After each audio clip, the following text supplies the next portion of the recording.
Welcome back, you guys. We are on another dynamic episode of the 10 Dimensions of Wellness. I am your host, Cammie Red, and today we are tapping into the transformative power of mental wellness with a true expert, Linda Galambos. And I hope I'm saying her last name right. I should have checked before I got on.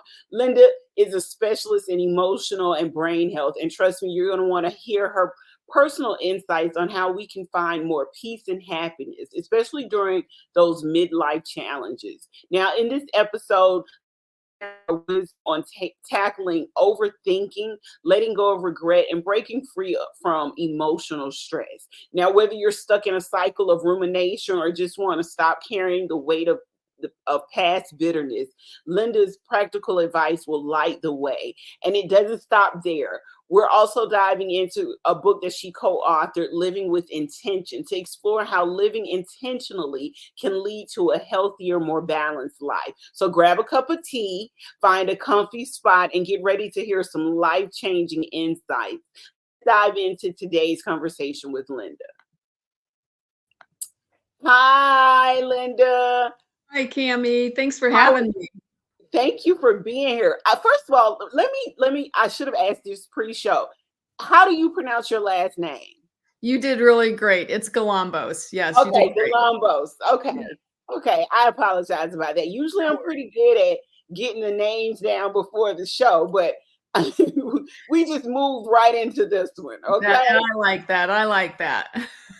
All right. So my first question to you, Linda, is can you tell us a little bit about your journey and what led you to specialize in emotional and brain health?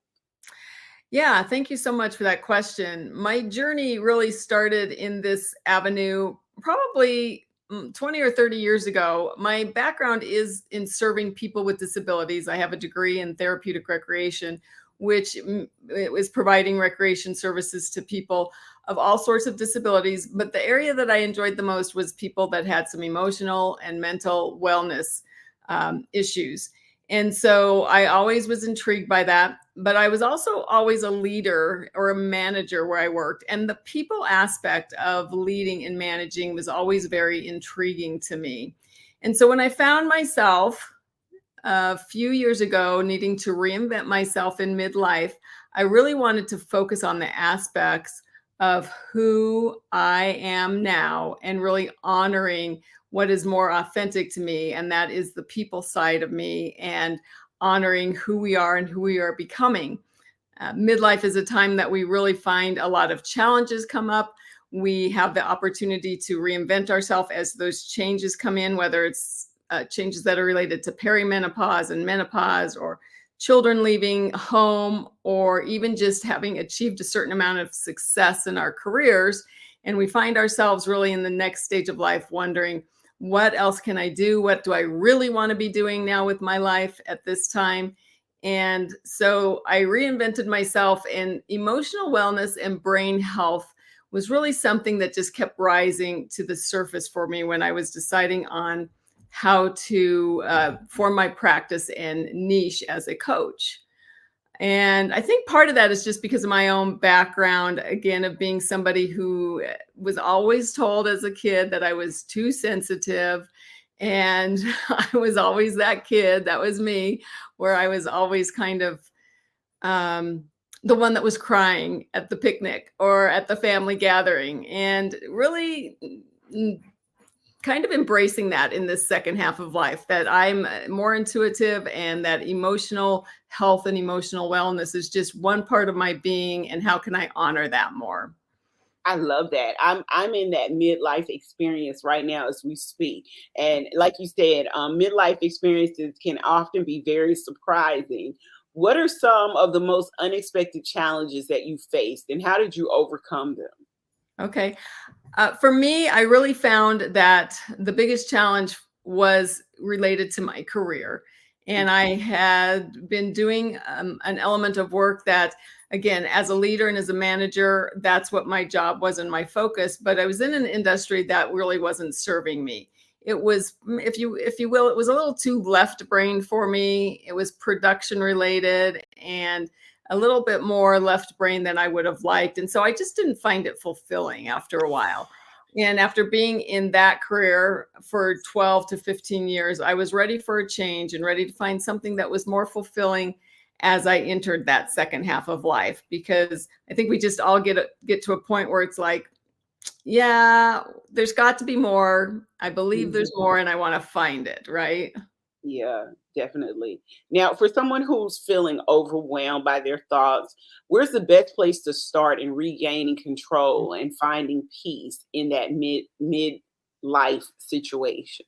Yeah, two areas that I feel like is one is always taking the time to really process and focus on you and where you're at and what you're thinking, what you're feeling, and honoring that. And to be able to just even sit with it. I think sometimes we want to just push through those feelings. They're uncomfortable sometimes. We don't really want to examine, like, why am I feeling this way? Why is this happening? But when we decide to sit with those feelings and process them, then we can start to get some answers for ourselves. And then we can start to see a little bit more of a roadmap. So that would be number one. I would say number two, that's just as equally as important, is to grow your mindfulness. Mhm. And we hear mindfulness a lot. It's a very cliche term right now and maybe even overused, but I have a different definition of mindfulness than probably what you might hear in the mainstream. And for me, mindfulness is paying attention to your mind and Yeah. what your thoughts are and what is the self talk. And is that serving you or is it derailing you? How negative is it? We all have a tendency to have negative thoughts. That's common for everybody. But Mhm. noticing where we might downward spiral, if you will, because of our own thoughts. And so, really growing that mindfulness is key to really being able to put the past behind us, any regret or resentment that we have, and then also be able to step into a future that's really more geared toward our authentic self. I love that. I love that. Now, one of the things you emphasized in our pre-interview questionnaire was the importance of breaking free from overthinking. What techniques have you found most effective for helping clients let go of rumination? Yes, ruminating. Yeah, that was me. I am a confessed overthinker, and a couple things that really helped me was to get outside. I really believe there's a lot of healing power in nature, and that really kind of tied in my therapeutic recreation background with coaching.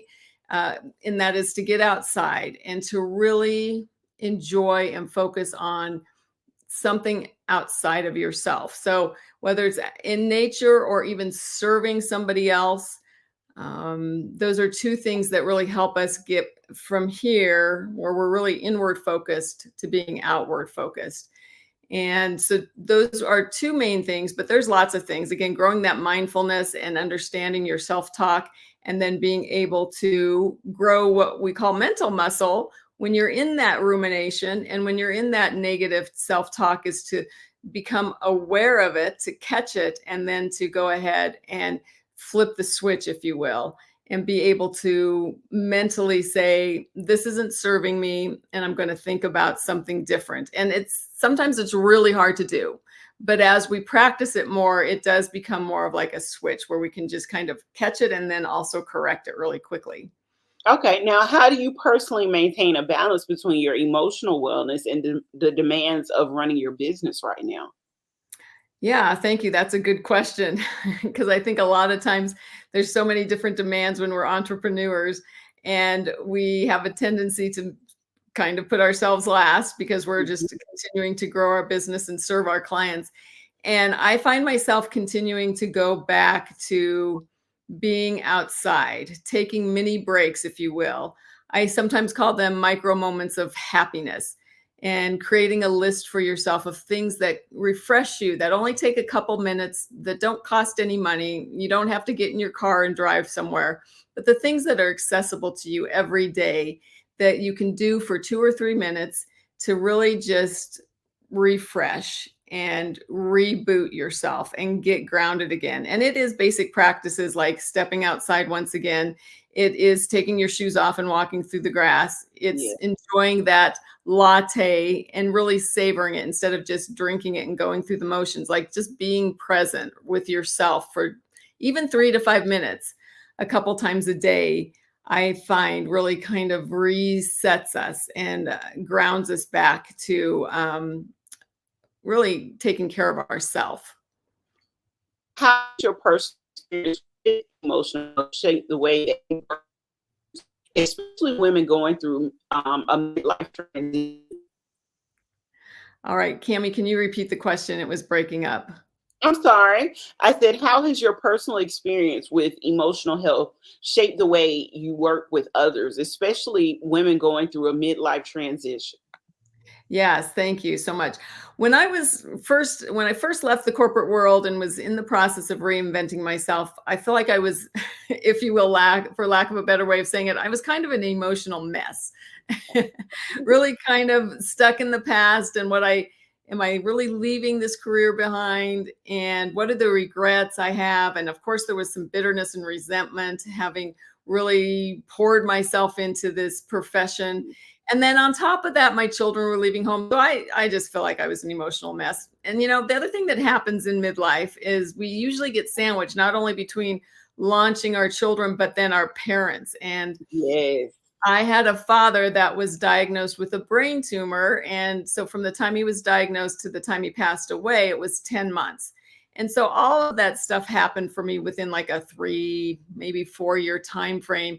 And I was an emotional mess. And so I took the time. I think it's really important to ask women to do a couple of things. One is to take the time and just acknowledge that you need some healing, right? All of life unfolds in ways that sometimes we don't expect, and we feel a little wounded, and it's okay to stop and pause and go on a healing journey for ourselves.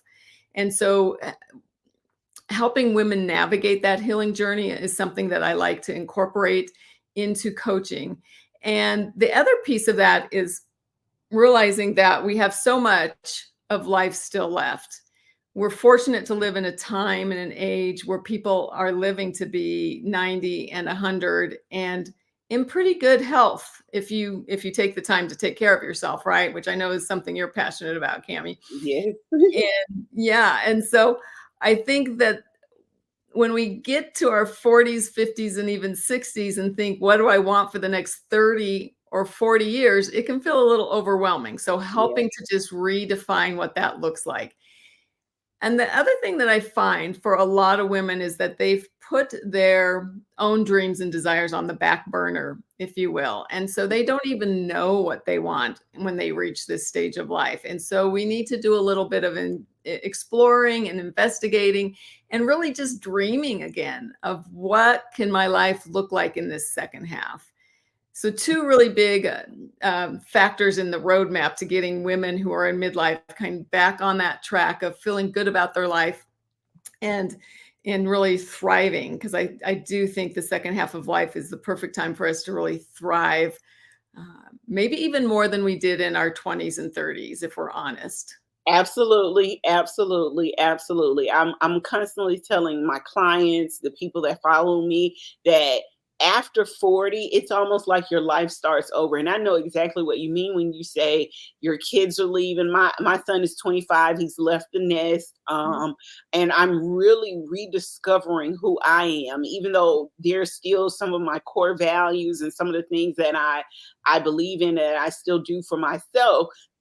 It's just rediscovering, who you are. And I actually answered that this morning on someone's Facebook post. A young lady was saying that she was struggling with, just finding who she was, where she was in life. And, she was feeling down about it. So I explained to her, hey, we all go through that. We all deal with that. What are some surprising benefits that you have discovered from helping clients address their emotional and brain health, especially those who've struggled with it or are struggling with this midlife situation? Yeah, some of the surprising outcomes I feel like for women, as we kind of continue to go through the struggle of it and then coming out on the other side, is that most women are finding it almost sounds weird, but we're almost like birthing something new out into the Yeah. world.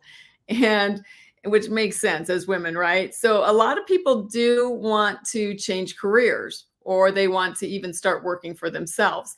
They want to do something that's completely different, and they feel like they have more resilience as we also move through that emotional process and get to a place of well-being and on that journey of healing and reinvention. Is that I think there's a strength that comes out because we've kind of been there, done that, right? We raised our families, we had a successful career, and we're building on those strengths now. And we're more authentic now than we probably were then in our 20s and 30s.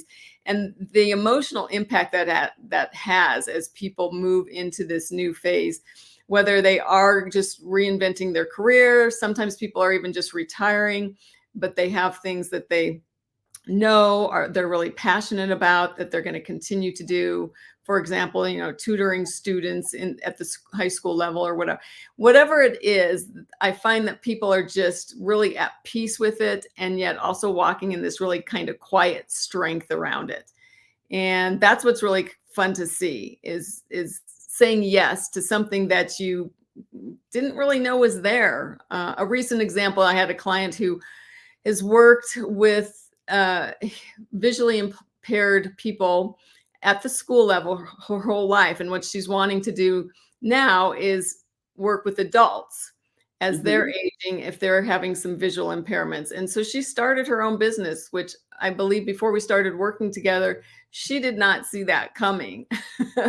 And yet she successfully started her own business through coaching, the time that we spent together, and even got her first couple clients, and is now working both jobs in the sense of like staying with her job until she retires, but also growing this business that she's going to be able to do in retirement on her own terms. And it's just really great seeing how women can be so strong in areas that they weren't even expecting. Yes, yes. What's one myth about emotional wellness or brain health that you often encounter, and how do you debunk this with your clients? Good question. I love that.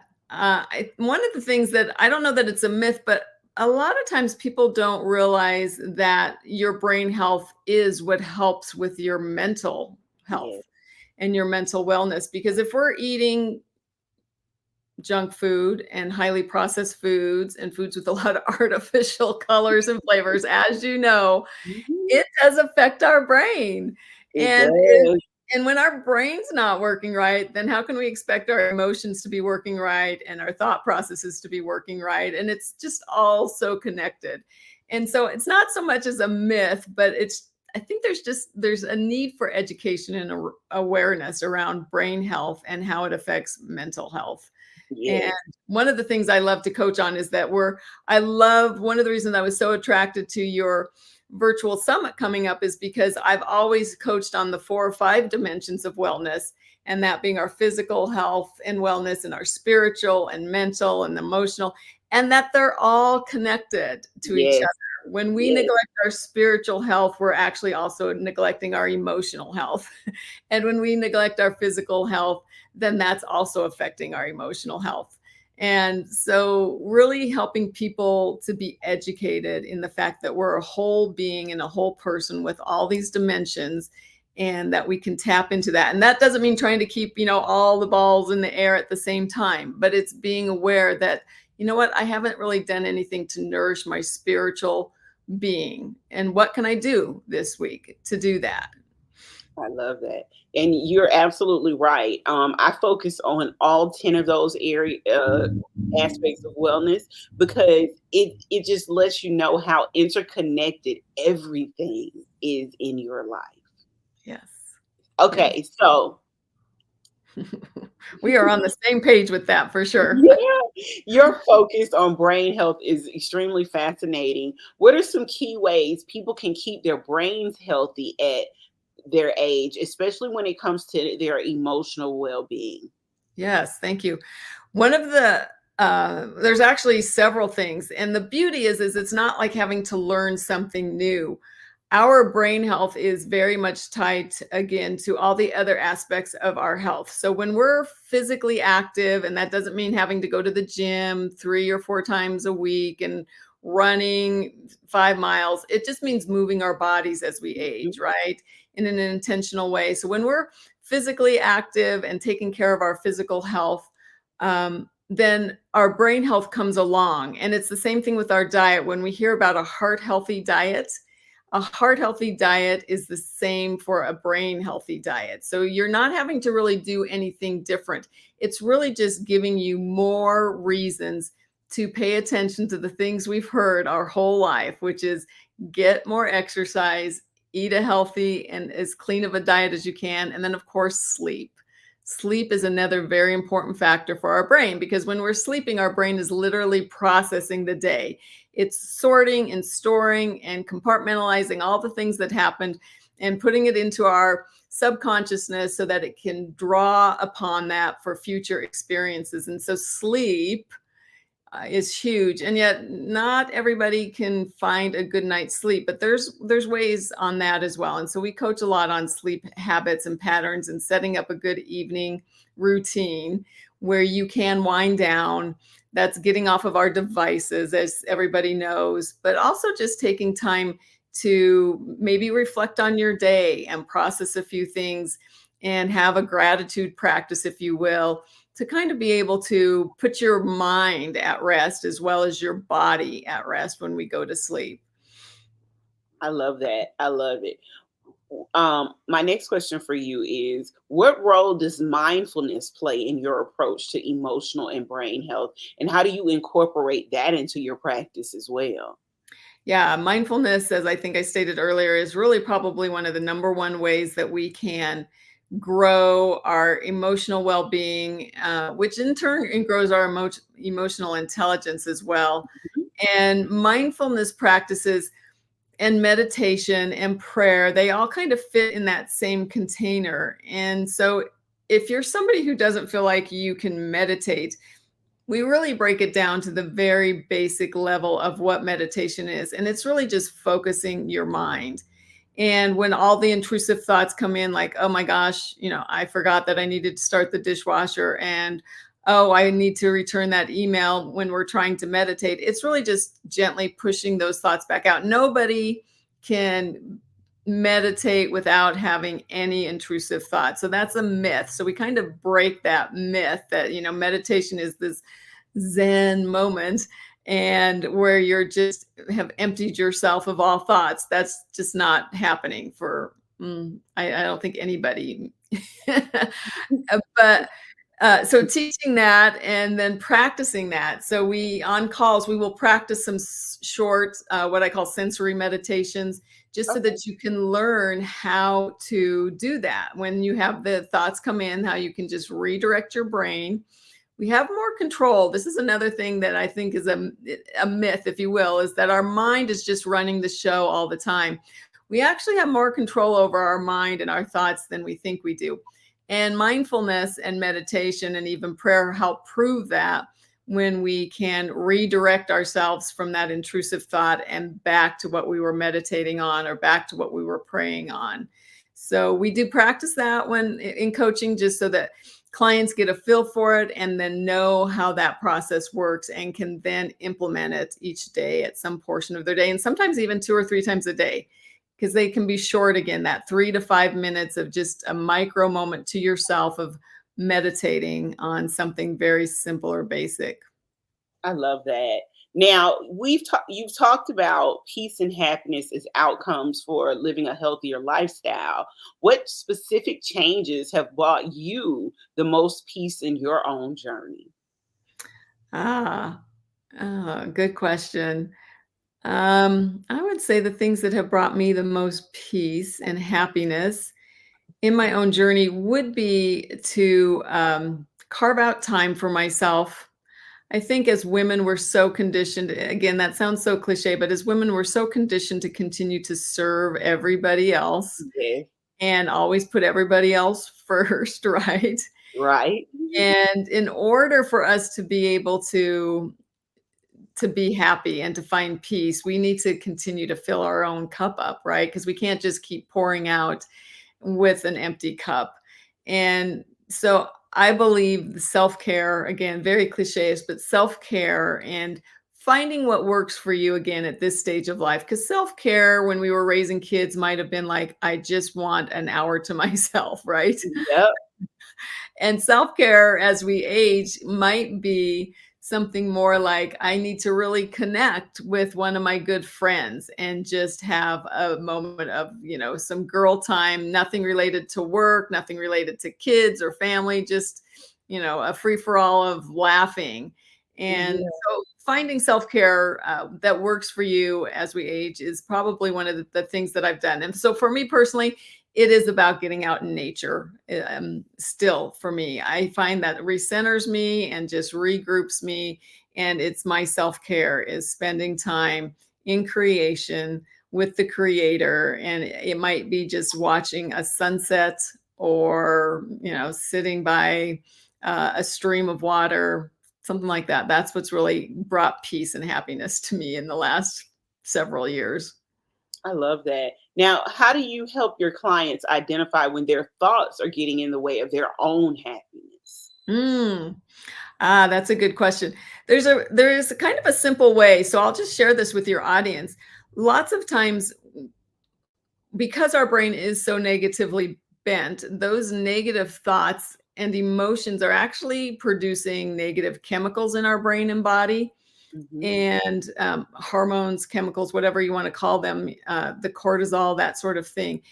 And we can feel that also in our body if, again, we're paying a little bit more attention and we're growing that mindfulness. So, feeling that in our body, like whether our shoulders are up here or jaws clenched, feeling like we might be getting a little bit of a headache or having a hard time focusing, helping them to tune into and recognize those things is one of the ways that I help clients grow that.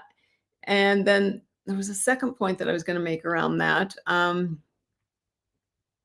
Oh, and then just the opposite, really, just the opposite. When we're having more positive thoughts and feeling good about ourselves, it's releasing positive chemicals in our body, the dopamine, the serotonin. And when we tune into our body and our thoughts, and we can see this thought is not making me happy, and not that we need to be happy 100% of the time. That's not what it's about. It's really just being aware of good thought, bad thought, happy Yes. feeling, sad feeling, and recognizing that, because so many times our mind has just been on autopilot, right? Mhm. Thoughts going, feelings going, we're going, one thing after another. And so we're not really even paying attention sometimes to our body. And so helping them to tune into, this is the line. Is it positive? Is it negative? Is it helpful? Is it hurtful? Is this thought serving me, or is this thought derailing me? Same with Yes. our emotions. So that I would say is one of the ways that I help clients focus on Okay. finding Now, themselves. you've co-authored Living with Intention. What does intentional living mean to you, and how can it impact someone else's mental wellness? Yeah, good question. Intentional living, the book was written by several different coaches, and the chapter that I wrote was around leaving a legacy, if you will, a little bit of purpose and a little bit of legacy. Because as we age and as we grow, I believe that becomes more important to us. And your legacy doesn't have to be something big, where you are on the national news and you're the CEO of a $1 billion company or even a $1 million company. Your legacy can be anything. The example that I love to give is my own mother, who always used to just send out little notes, scripture verses and note cards to people who were grieving, who had lost, whether it was a pet or a very significant loved one. She had what she called her card ministry, and she would send cards of encouragement and little scripture verses to people. And it's switched recently to where she is now sending it out daily to a group of people in text messages and on Messenger, and even posting it on social media. Kind of the same thing. Just she's coloring. She's finding coloring to be very mindful for her as she's aged. And then she puts an encouraging word with it and she sends it out daily. And to Oh, me, that is her legacy. That is so sweet. It is, and I like to use that as an example because legacy, that word is so big and it carries such connotations, but it doesn't our legacy can be something small. She will be remembered for that. So many people tell her how her encouragement helped them again, even when it was just the loss of their pets. And so that will be her legacy, and she's really happy with that. And she worked on and off throughout her life, but was never in any high position, never made a lot of money. But this is her legacy. And so, living with intention, there's, I believe, 13 different chapters, and we all co-authored it. And there's things in there around spirituality and finances, very similar to the wellness, the 10 dimensions of wellness, where there's all these different aspects that help us to live our life intentionally. And how can we tune into them so that we're not living life by default, if you will, but more by design. I love that. I love it. Now, you've written articles and co-authored a book. How do you use these platforms to reach and support individuals seeking mental and emotional wellness? Yeah, just mostly my platforms are through social media and networking with people in person. Really glad when the world opened back up a few years ago to have in-person networking. So Yeah. sharing recent wins, whether it's articles or the book. That was my first book, so I do hope to write another one at some point. And I think the other avenue is just, people are on my mailing list, some of the same traditional ways that everybody works with clients and finds clients. And that is through many avenues in this day and age because we're just so tech oriented, Yeah. right? Yeah. But I really like the in-person avenue as well, just really meeting people face to face because we got to sometimes just put our technology aside a little bit. We do. We have to unplug to plug in. And I, Yeah, I say that often. We have to unplug from technology to plug in with people. So I ab- definitely understand that one. that's Now, perfect.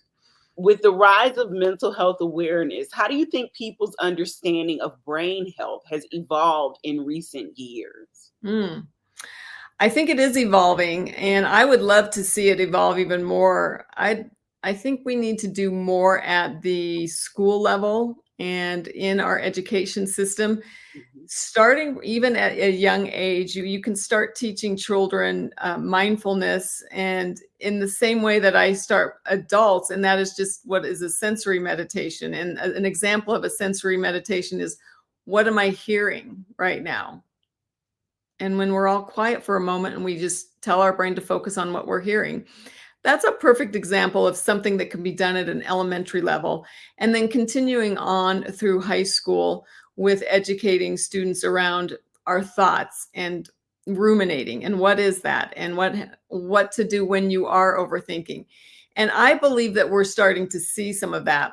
My brain health certification is through Dr. Amen, and he has a program that you can take into the schools to start educating at the high school level.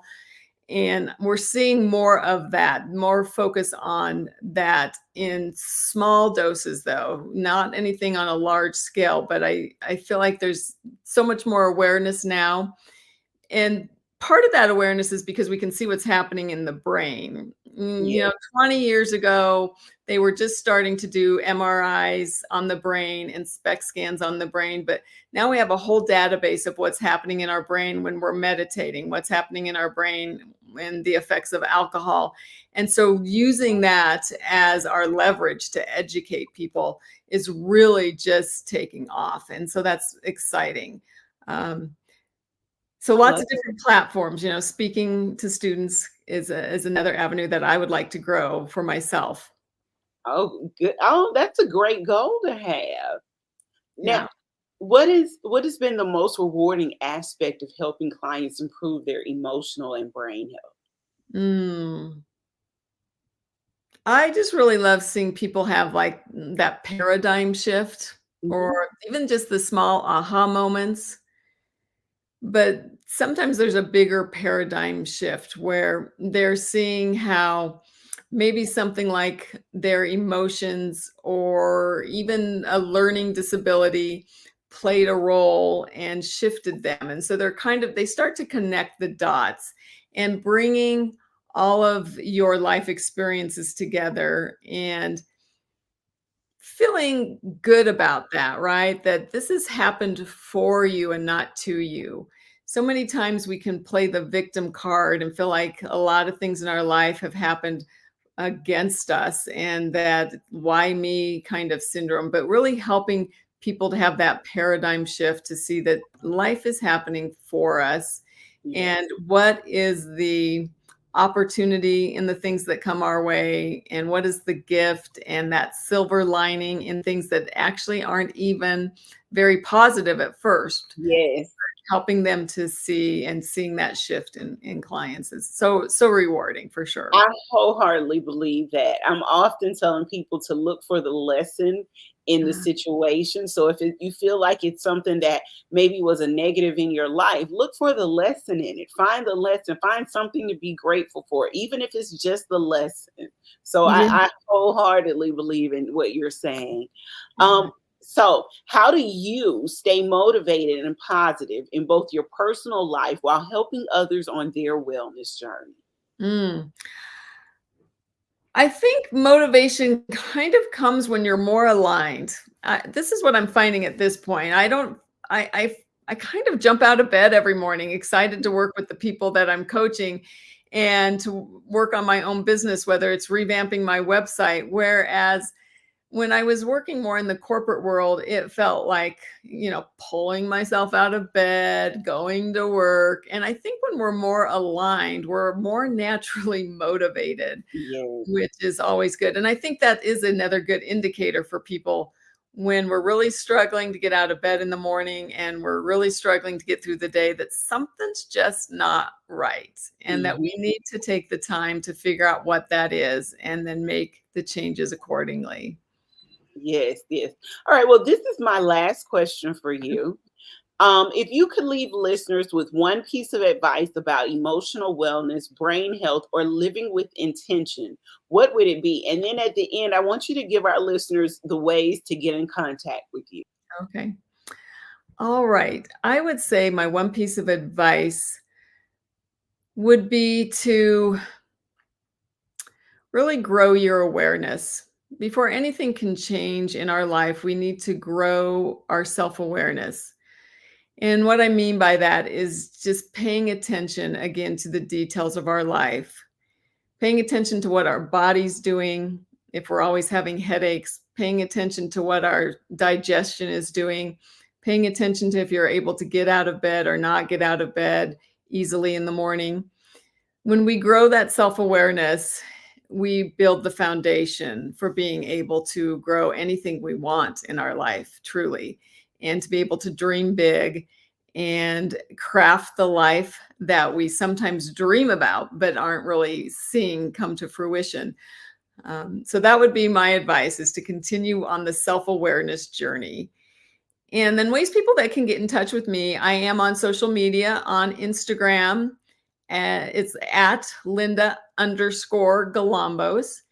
And you can see my name spelled right here. So exactly how you see it, with just the underscore between Linda and Galambos. I'm also on LinkedIn, same name, Linda Galambos on LinkedIn. And then my website, everything is Linda Galambos. So my website is lindagalambos.com as well. So those are the best ways to get in touch with me.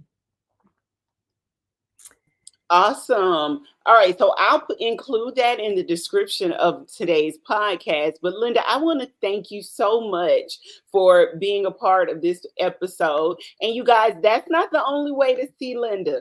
Linda is going to be one of our featured speakers at the 10 Dimensions of Wellness Summit. And you can see the link for it going across the bottom of the screen. So I'm super excited to see her presentation and what she's going to bring to the table for us.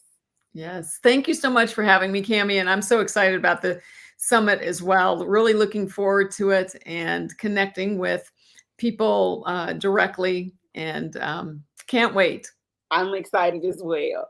Okay, you guys, this has been another enlightening episode of the 10 Dimensions of Wellness podcast. A huge thank you to Linda Galambos for sharing her invaluable insights on emotional and brain health. Her wisdom on letting go of overthinking and bitterness is a powerful reminder that peace and happiness are within our reach. If Linda's advice resonated with you, be sure to check out her co authored book, Living with Intention, for more ways to cultivate a life of balance and wellness. And remember, mental health wellness is a journey, but you don't have to take it alone. Every small step counts. And Linda will also be, again, one of our featured speakers at the 10 Dimensions of Wellness Virtual Summit on December the 14th. So make sure you grab your early bird tickets now. Thank you all for tuning in. If you love this episode, spread the word and share it with someone who could use a little more peace in their life. And until next time, be kind to your mind, live with intention, and keep pursuing your wellness journey. Take care and stay well. And don't forget, like, follow, and subscribe and download this on your favorite podcast platform. Thank you so much. And you guys have an awesome rest of your day, night, or wherever you are.